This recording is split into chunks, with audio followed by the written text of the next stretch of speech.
Welcome to Sinéad O'Connor, From a Whisper to a Scream. During the next hour, we'll meet the woman who's been called the first superstar of the 90s. We'll hear the hits. 'Cause nothing compares, nothing compares to you. I don't know no shame, I feel no pain, I can't see the flame, but I do know romantic love. The emperor's new clothes, the emperor's new clothes, the emperor's new clothes. And we'll hear a few surprises. Do something to me, something that simply mystifies me. We also hope to provide some insight into the intriguing personality behind the music that has taken the world by storm. Well, I just get shy. I mean, I don't know how to react. This is all very new to me. And when I wrote the record and when I was doing the record, I didn't expect any of this to happen. And it is quite, it's like being at a birthday party. That's like, a surprise. The biggest problem I have is that people assume that I'm very aggressive, probably because I've got no hair and because I speak my mind. That's the biggest problem that I have. I think it would be an awful lot of responsibility for me to be a role model for anybody, because I'm still discovering myself and I'm still learning about myself and what I am, and I don't necessarily have the answers to anybody else's questions, never mind my own,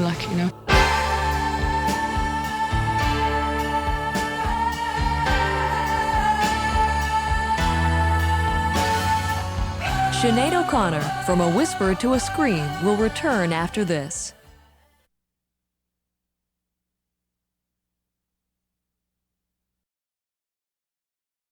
We continue with Sinéad O'Connor, From a Whisper to a Scream.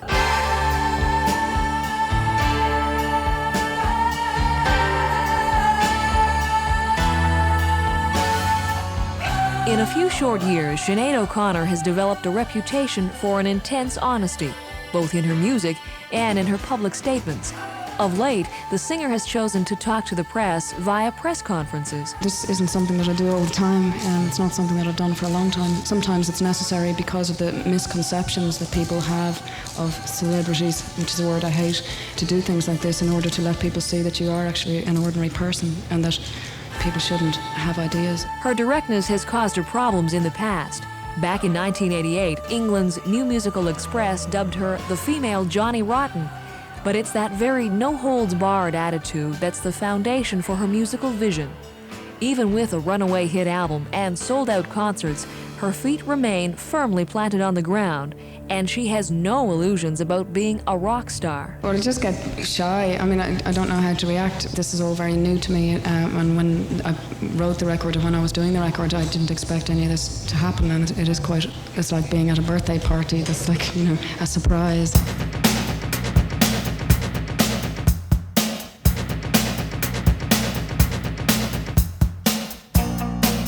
Seems years since you held a baby while I ranked the bedroom.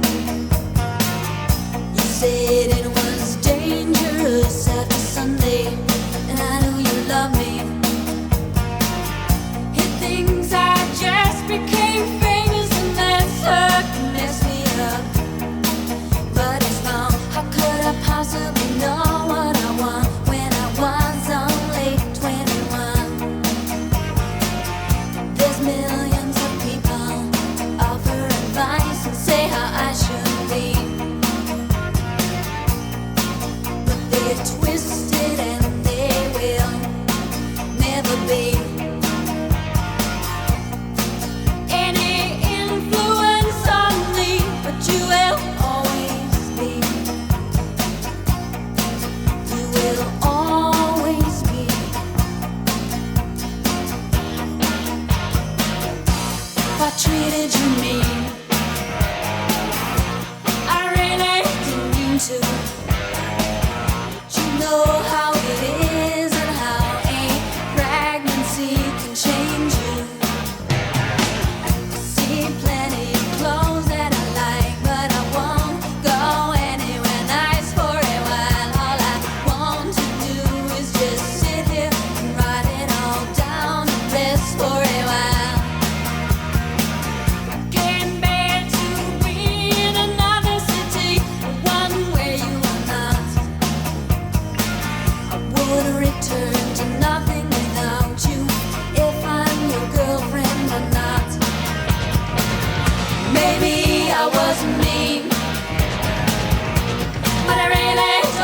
so. You asked if I'm scared and I said so.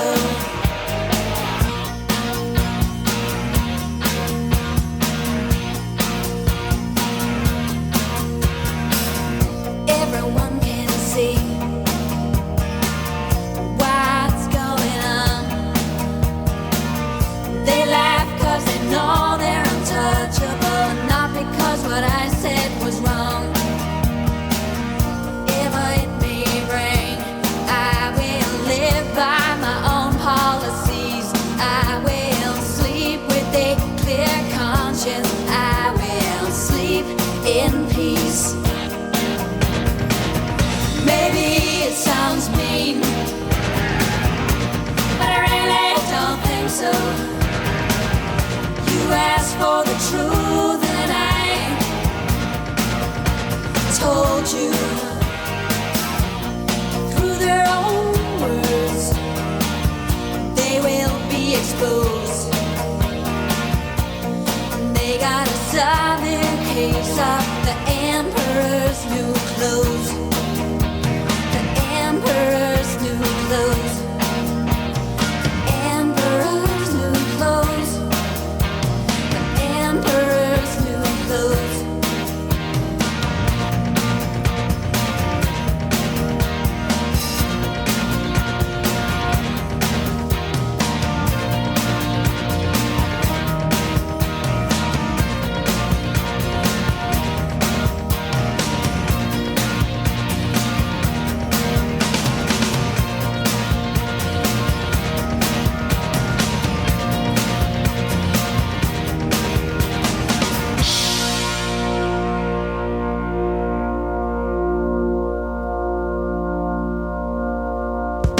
That's Emperor's New Clothes, the second single from Sinead O'Connor's sophomore album, I Do Not Want What I Haven't Got.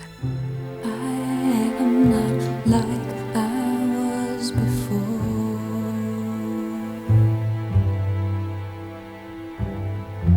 I thought that nothing would change me. Sinead was born in Dublin in 1967. The third of 4 children, her father John was an engineer, and her mother Marie was a dressmaker who sang Gilbert and Sullivan operettas in her youth. Sinead credits her mother with inspiring her to sing. Her parents split up when Sinead was 8, and the breakup threw her life into chaos. She reacted to her troubled background by going wild, and ultimately her rebellion landed her in reform school and a series of boarding schools. It was while attending Waterford boarding school that Sinead immersed herself in the world of music. Alone in a room with a guitar, singing and songwriting was more of a necessary release than a pleasure or an act of entertainment. Some of the songs that appear on her first album, The Lion and the Cobra, were written during that period. Sinead performed for the first time in public singing Barbra Streisand's Evergreen at a teacher's wedding. The bride's brother, Paul Byrne, a drummer in the Dublin band Into Anua, was impressed, and the two eventually collaborated on the group's first single, Take My Hand. Inspired, Sinead started performing in local coffee houses. Her repertoire included some originals and a handful of Bob Dylan songs. She says she developed her forceful vocal delivery trying to make the rowdy audiences listen to the music. After being spotted as the lead singer for a band called Ton Ton Macoute, the London-based Ensign label brought her to London. Carl Wallinger, fresh from the Waterboys, helped her get a demo tape together. Nobody expected much from the young singer, but when Carl heard the song Troy, he told Ensign they were in for a major surprise. I remember it in Dublin in a rainstorm. We're sitting in the long grass in summer, keeping warm. I remember it every restless night. We were so young then, we thought that everything we could possibly do was right. And we moved, stolen from our very eyes. And I wondered where you went to. And tell me, when did the light die? You will rise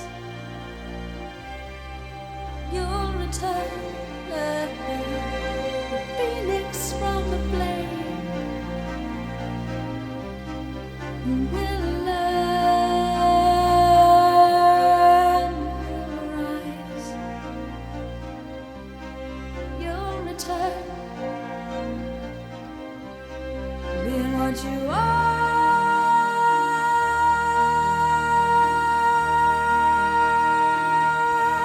There is no other troll for you to burn out.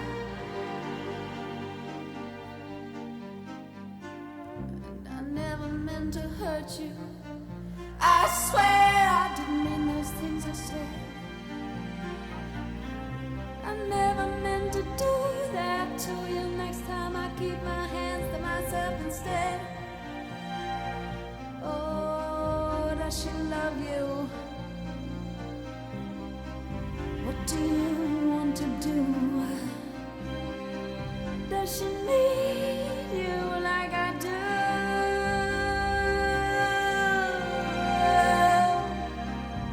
Do you love her? Is she good for you? Does she hold you like I do?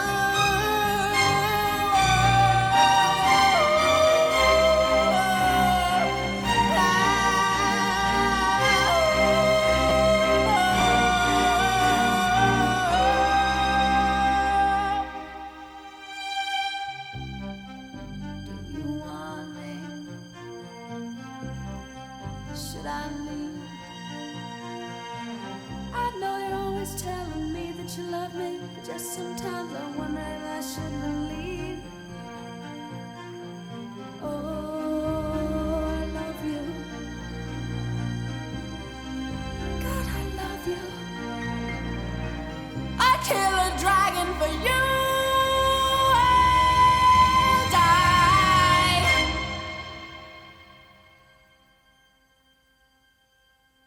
But I will rise, and I will return.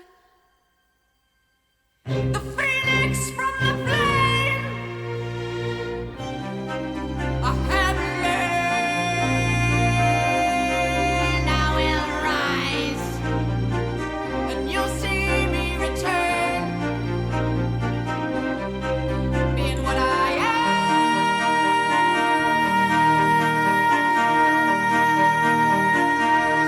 There is no other choice for me to burn.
The only poet that I would say influenced any of my writing would be Yeats, which is obviously an influence on Troy. But I don't read a lot of poetry and it's not a big influence for me, but I liked Yeats when I was in school and things like that, and so in that way it was a sort of influence on me when I was growing up. Sinéad O'Connor on the great Irish poet who inspired her song Troy, the centerpiece of her remarkable debut album. Walk in the garden, feel religion within. I would learn how to run with the big boys. I would learn I had to sink and to swim. In April 1987, at age 20, 7 months pregnant and with almost no studio experience, Sinéad took over as producer of her maiden album. That situation arose when things didn't work out with the original producer. He had this idea, and the record company originally had this idea that they should slot me into this sort of Grace Slick type 70s, like mystical woman singer, and those are the kind of records they wanted me to make, and those were the kind of records that were being made by this producer. Recorded in 3 months in a low-run studio, The Lion and the Cobra was finished just 2 weeks before the birth of her son Jake. Taking its title from Psalm 91, the album was a stunning entry, full of sexual fury and spiritual passion. At times tender, at times brutally personal, it went on to sell 1 million copies worldwide and garnered a Grammy nomination for Sinéad as Best Female Vocalist. One of the album's strengths is its diversity. It spans folk, orchestral rock, and bass-heavy dance rhythms. Sinéad told a 1988 press conference she wasn't consciously thinking of recording in that way. I just wrote whatever was in my mind at the time. I didn't consciously write any song any particular way, and I don't ever consciously write any particular way, and that's probably why I write quite slowly. I just write depending on what sort of mood I'm in. The success of the album gave her a shot of confidence. Before I wasn't confident at all about my songwriting. I feel much more confident about it now. Sinéad worked with a number of musicians on the project, including Enya, Waterboy Steve Wickham, and Marco Perini from Adam and the Ants. Marco is still with her as her musical director and guitarist. We can hear his work on the hit single from The Lion and the Cobra, Mandinka. Sinéad's inspiration for the song was a book called Roots by Alex Haley. It's about the whole slave trade in America and the stealing of Africans from Africa and bringing them to America, and the particular family that he writes about are all from a tribe called Mandinkas.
Mandinka from The Lion and the Cobra, the song that marks the recording debut of Sinead O'Connor's son, Jake.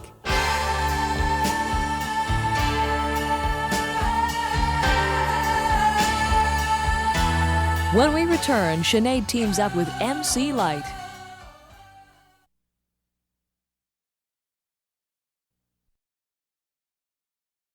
Welcome back to Sinead O'Connor, From a Whisper to a Scream.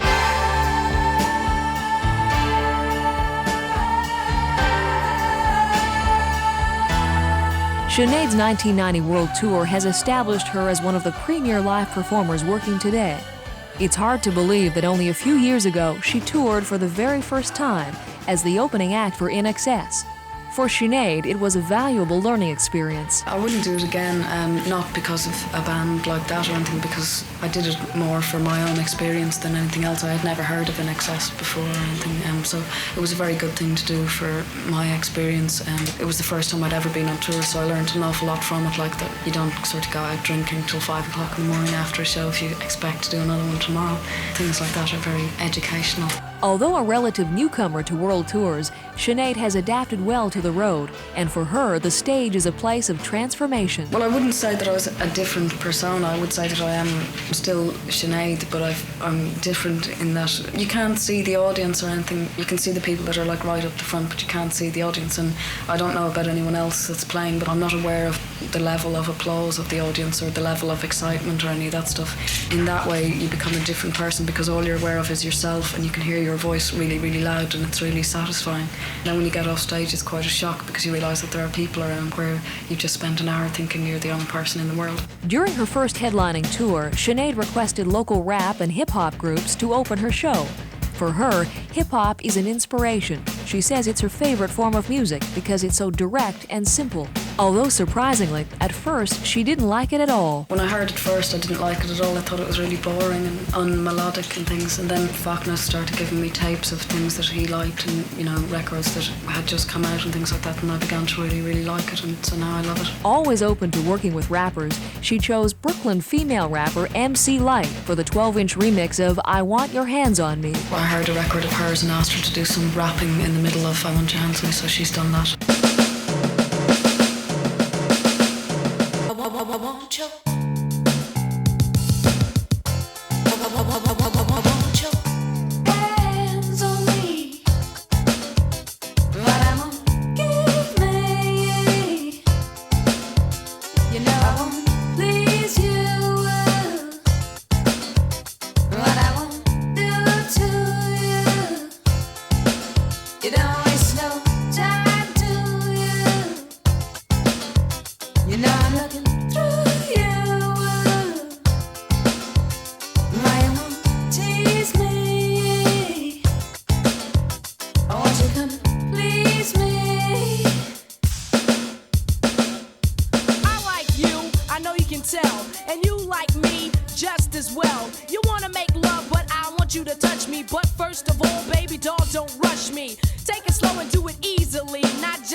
Winning individually, but yet together, solving problems comes easy, difficult never.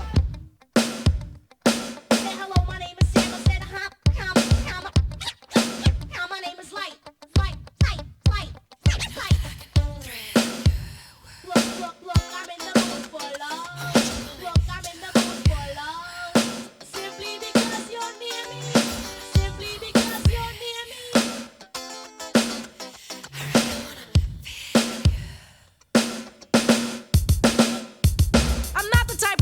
to put on a show. Cause when I say no, yo, I mean no. But when it comes to you, I just can't refuse. I beat around the bush, give you all types of clues. I love the way you make me feel, I never fight it. And when you are near, I get so excited. I want you to love me and just touch me. Or put your hands on me.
Sinead O'Connor featuring MC Light with the 12-inch remix of I Want Your Hands on Me. I'm full of good intentions,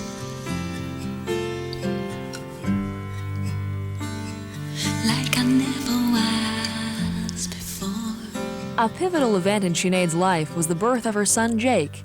After losing her own mother in a car crash at 18, being a mother herself has given the singer a different perspective on things. I think what it does is it makes you start to think of things outside yourself, because you've got to be responsible for another person and you've got to think of how life affects them and how your own behaviour affects them. You start to think about things outside yourself, and I suppose then you start writing about things outside yourself. Sinead says that touring with her son helps her maintain a sense of what is real. Like, as soon as you get off stage, you're just a person again, and I think it's a very healthy thing that you don't remain in the sort of persona that you are on stage all throughout your life. I think it's very important that you have something that keeps your feet on the ground, whatever it is, and for me it's my son. Following her The Lion and the Cobra tour, Sinead married the father of her child and her drummer, John Reynolds. Her newfound domestic stability has impacted on her music. Her second album, I Do Not Want What I Haven't Got, is still full of haunting loss and pain, but it also has a life-affirming rebuilding of faith. She recorded the album with sound engineer Chris Burkett in a garage studio in late 1989. Her closest advisors told her not to release it because it was just too personal and intense. But Sinead knew that's why people were attracted to her in the first place. Even the title bristles with honesty. I meant more by the title that I meant musically. I didn't want what I hadn't got. That it's not particularly a very produced album, and it's not very glitzy, and it's not necessarily the most accessible album or something. And I meant that musically it was what I wanted, whether or not it was what people would expect or like, you know what I mean? When the album was released in early 1990, she was proved right. It bulleted to the top of the UK charts. Within 4 weeks, it was #1 on Billboard, an unprecedented achievement for a virtual unknown. It stayed atop the Canadian charts for 15 weeks and is Canada's best-selling album of the year. By the fall of 1990, it had sold more than 6 million copies worldwide. The Sinead O'Connor phenomenon was led by the album's first single, a piece of musical magic called Nothing Compares to You. Written by Prince for the Minneapolis band The Family's debut album in the mid-'80s, the song, co-produced by Soul to Soul's Nellie Hooper, shot to #1 on all the charts. Why did Sinead choose to record it? I discovered it through my previous manager, Fachnow Kelly, played it to me. It's a really nice song, it's a beautiful song. It's been 7 hours and 15 days since you took your love away.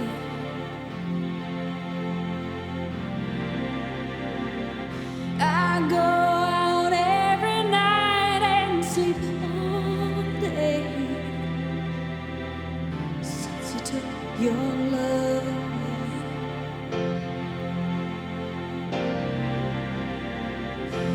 Since you've been gone, I can do whatever I want. I can see whomever I choose.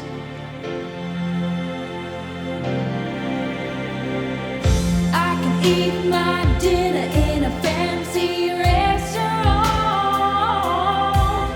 but nothing, I said nothing can take away these blues,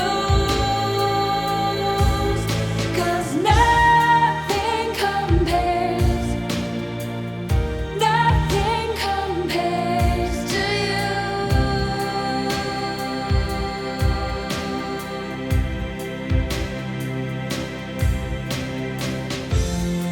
It's been so lonely without you here, like a bird without a song.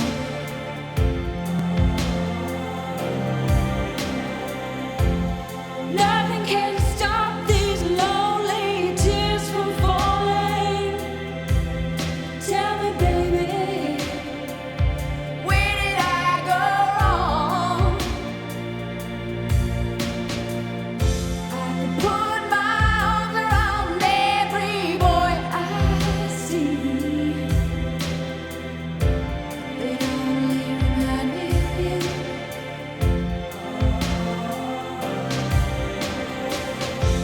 I went to the doctor and guess what he told me? Guess what he told me? He said, girl, you better try to have fun no matter what you do. But he's a fool, 'cause nothing compares to you.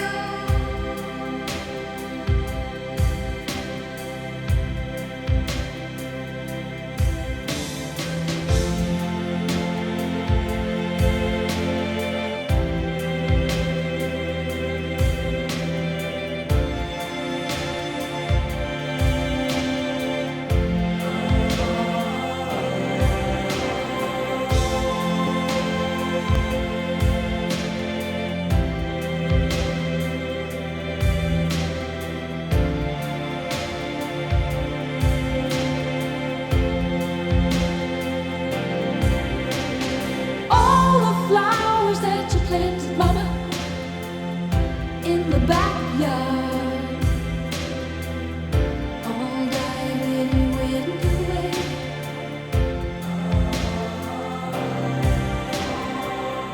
I know that living with your baby was sometimes hard, but I'm willing to give it another try.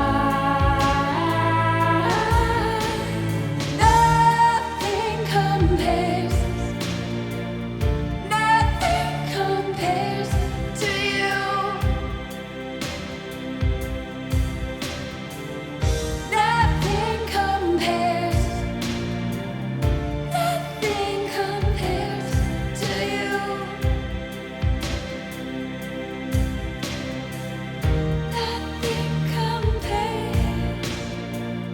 Nothing compares to you.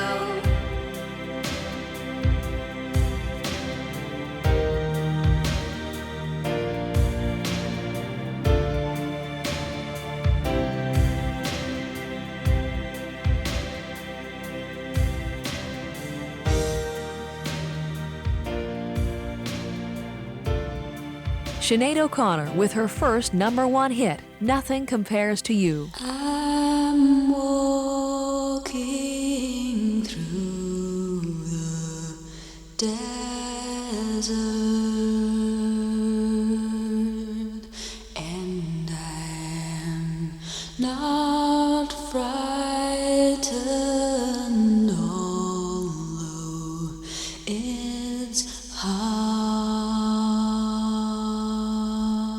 Even though the idea of a manufactured image is an alien concept to the singer, Sinead is aware that there is a misconception that she's an aggressive individual. The biggest problem I have is that people assume that I'm very aggressive, probably because I've got no hair and because I speak my mind.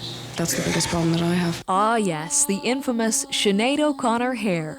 Since the day she said goodbye to the mohawk and hello to the skinhead look, her hair has become one of the stories in rock. To some, it's shocking, provocative, and to others, sexy and gorgeous. Sinead says she didn't want another boring hairdo, so she shaved it off. Sometimes it's a source of amusement. In Germany, there were a few bold women up the front. One of them looked alarmingly like me. I thought I had sort of astrally travelled to the front of the stage or something, but I haven't. Other times it allows her to see things from a different perspective. I've had run-ins with skinheads, you know. They always walk down the road and they think I'm one of them. They think, ooh, a girl skinhead, you know. I was at a phone box once in London and I was waiting in the queue to go to the phone, and there was an Indian girl in the phone, and then I was next, and this stupid bloke was standing behind me, and he was banging on the door trying to get the girl to hurry up on the phone, and I said to him, like, she's only going to be a minute, leave her alone. And he started saying to me that the London phone boxes were for London people and they weren't for people like me and her. And then he called a policeman and said that I had been beating him up, like, you know. So I did beat him up. Whatever your opinion, the Sinead O'Connor look has made her one of the unforgettable faces of the 90s. Each of these, my 3 babies, I will carry with me. For myself, I ask no one else will be mother to these 3. And of course, I'm like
That's Three Babies, the third single from I Do Not Want What I Haven't Got.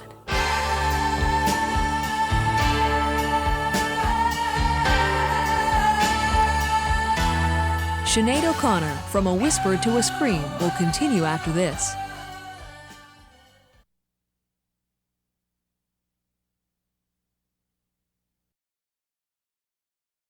Welcome back to Sinead O'Connor, From a Whisper to a Scream.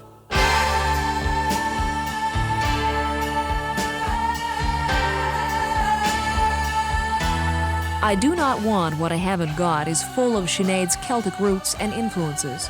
Although, as you might expect from artists like Sinead, those roots don't always appear straightforward. For example, the song I'm Stretched on Your Grave and its fusion of traditional music and hip-hop is a far cry from the original version by Gaelic band Scullion. It's written by an Irish poet called Frank O'Connor, or it's not written by him, it's a very, very old poem. It was translated, it was originally written in Irish and it's translated by him. I don't know why, I just felt like doing it like that. Originally I used to do it live, just with vocals and no music, so I just felt like doing it like that.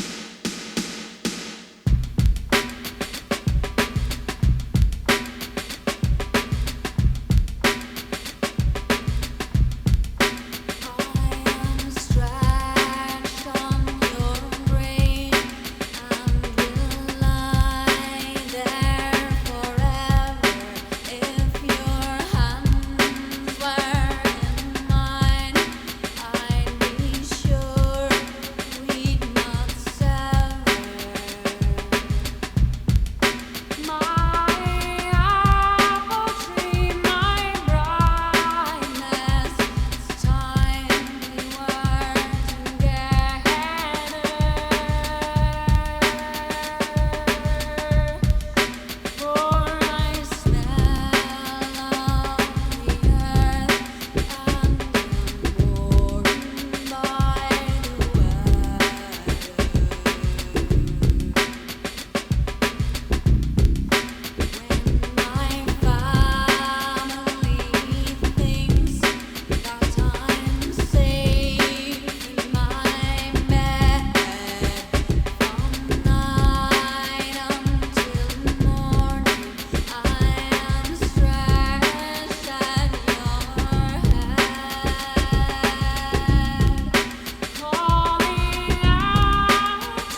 That's I Am Stretched on Your Grave by Sinead O'Connor. Jackie left on a cold dark night, telling me he'd be home. Sailed the seas for 100 years, leaving me all alone. In 1990, the world seems to be stretched before Sinead's feet. In addition to having one of the year's biggest albums, she's also launched her acting career. She appears in an Irish TV film called Hushabye Baby, playing a 15-year-old schoolgirl whose friend gets pregnant. The film premiered at the Dublin Film Festival and has received positive reviews. Sinead wrote, produced, and performed the music for the film. The singer has also been active on the benefit front. She took part in Roger Waters' The Wall extravaganza at the Berlin Wall. And along with acts like U2, David Byrne, and the Fine Young Cannibals, she participated in the Red Hot and Blue AIDS Project. The double album and TV special feature today's stars performing their versions of Cole Porter classics. Sinead's contribution, You Do Something to Me, demonstrates just what an excellent singer she really is. You do something to me, something that simply mystifies me. Tell me, why should it be? You have the power to hypnotize me. Let me live beneath your spell. Do that voodoo that you do so well. For you do something to me that nobody else can do.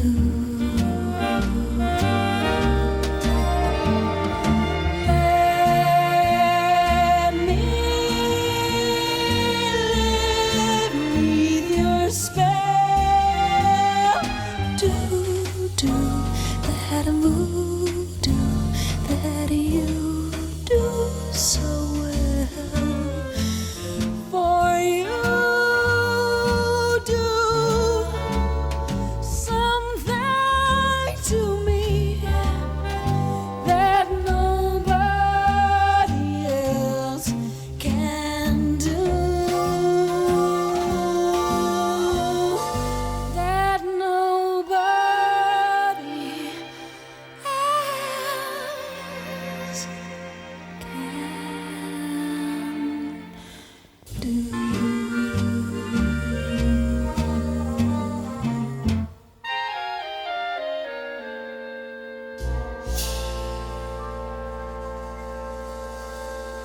From Red Hot and Blue, that's You Do Something to Me, a final glimpse into the mind and music of one of today's premier artists, Sinead O'Connor.